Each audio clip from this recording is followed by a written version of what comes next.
Broadcasting live from the Albay PIO News Center, providing you the most exclusive news update from all over the province. This is 12 o'clock Newsbreak.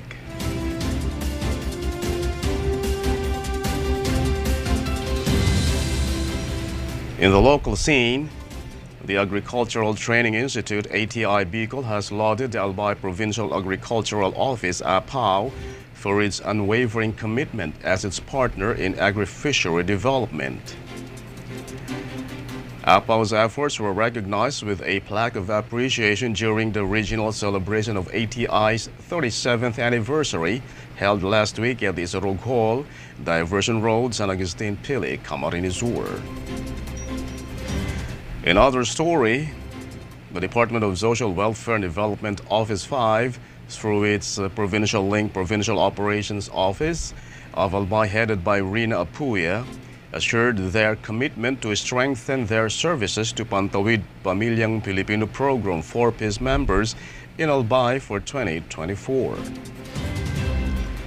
This is her statement in an exclusive interview during the Pag-Unra, celebrating gains and initiatives for 2023, held on February 12, 2024 at the Legazpi City Convention Center, where she highlighted the 4-piece staff's dedication to work on the programs for its beneficiaries this year.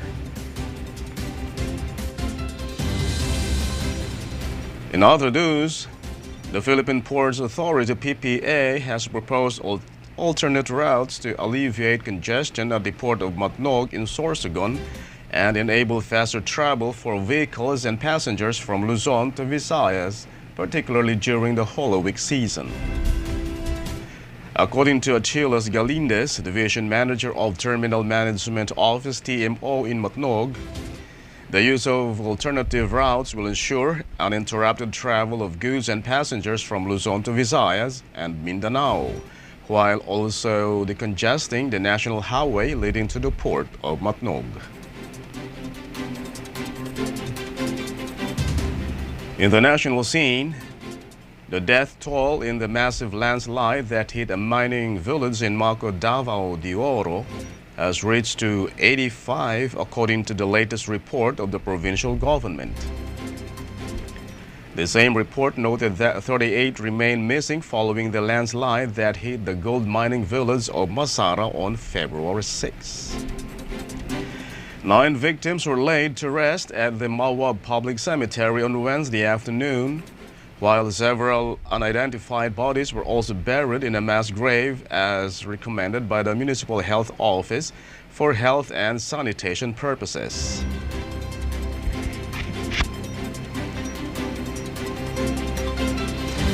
Meanwhile, Apex Mining Incident Commander Ferdinand Doble said rescuers paused operations on Tuesday afternoon due to ground tremors.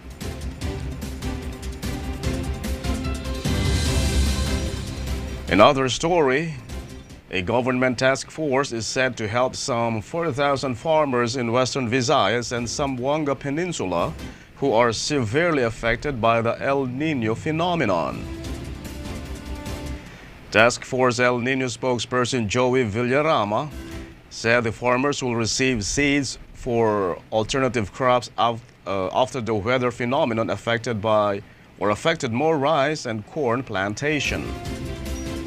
The government will also fix irrigation canals and conduct cloud seeding operations to help the affected farmers.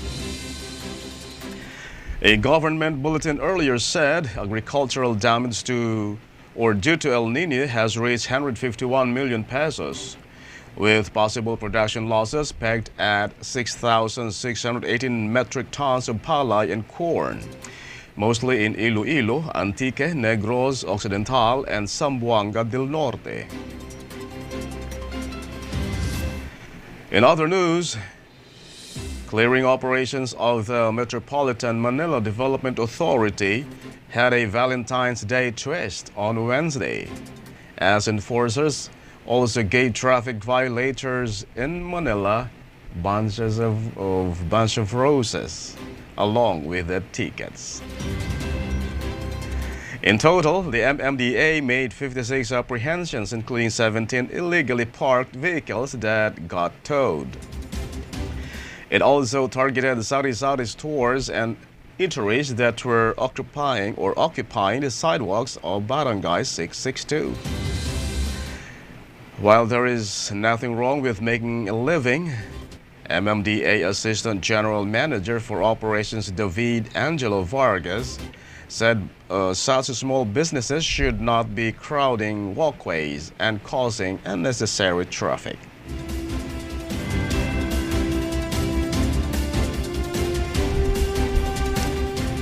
And in the news outside the country, Bangkok City employees have been told to work from home to avoid harmful air pollution, as a layer of noxious haze blanketed the Thai capital on Thursday.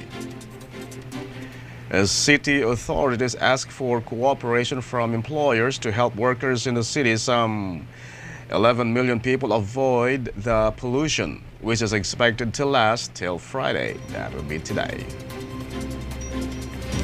The air monitoring website IQ Air ranked Bangkok among the 10 most polluted cities in the world on Tuesday or Thursday morning.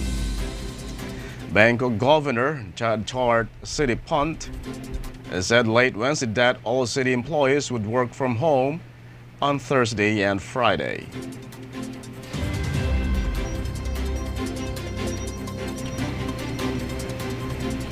In other story, President Vladimir Putin said on Wednesday that Russian scientists were close to creating vaccines for cancer that could soon be available to patients. Putin said in televised comments that we have come very close to the creation of so-called cancer vaccines and immunomodulatory drugs of a new generation. Putin did not specify which types of cancer the proposed vaccines would target or how, while a number of countries and companies are working on cancer vaccines as well. Last year, the UK government signed an agreement with Germany-based BioNTech to launch clinical trials providing personalized cancer treatments aiming to reach 10,000 patients by 2030.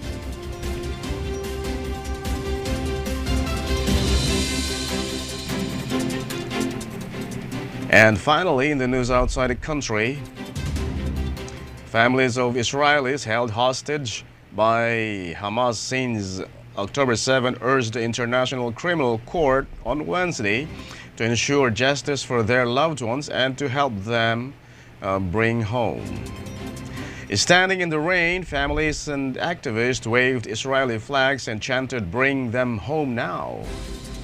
On October 7, Hamas carried out a cross-border raid on southern Israel in which 1,200 Israelis were killed and around 240 were taken hostage, according to Israeli tallies.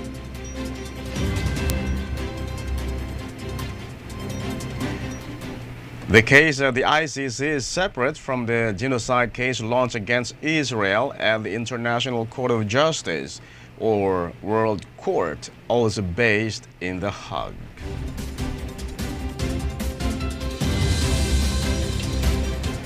And that's all for the 12 o'clock news break, February 16, 2024. We'll be right back next week for more news updates. And thanks to our 12 o'clock news break writer, Francine Boras, and on a technical side, Chad Bobbis. And of course, to our Provincial Information Officer, Attorney Mary Luduca Castillo. And under the supervision of our Governor, Attorney Esel Greg Slagman, I am Greg Hallare. Thank you for subscribing.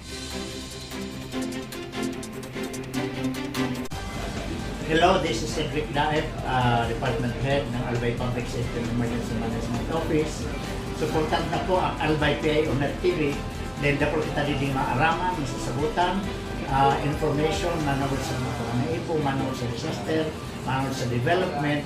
Sa tuya po, dahil paglingawan na magdanong reading, dahil napula po niya sa tuya tabang. Salamat tabi sa tuya po. Hello Albayanos! Iniibitahan po namin kayo na tangkilikin ang sariling atin. ang Albay PIO Net TV na naglalayo na maghatid ng presko at makatotohanan at napapanahong balita mula sa lokal, nasyonal at maging sa labas ng bansa para sa ating mga kababayan sa Albay. Mapapanood ito mula 8:30 hanggang 9:30 ng umaga sa Albay Provincial Information Office 2023 official Facebook page. See you!